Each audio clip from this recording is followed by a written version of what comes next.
पूछे तो बहिनी से पूछ निहो के करे खेले लालनवा तो तुलसी के तरवा तो तुलसी के तरवा हो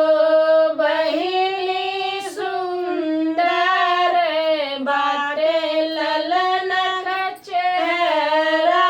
बड़ी बड़ी अखिया बड़ी बड़ी अखिया हो बहिनी सुगर बाटे ललन चेहरवा बड़ी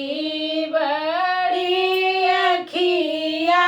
बड़ी बड़ी अखिया हो तोहराई आयन भयनवा तो तुलसी तरवा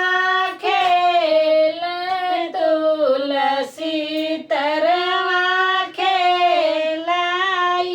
हो बहिनी लाई ले तू गहबर पियरिया तो तुलसी के चढ़ावो तो तुलसी के चढ़ाओ हो बहिनी लाई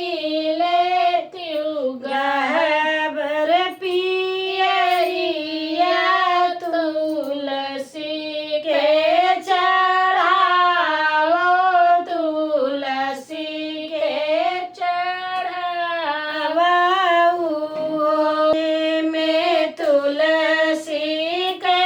गछिया तो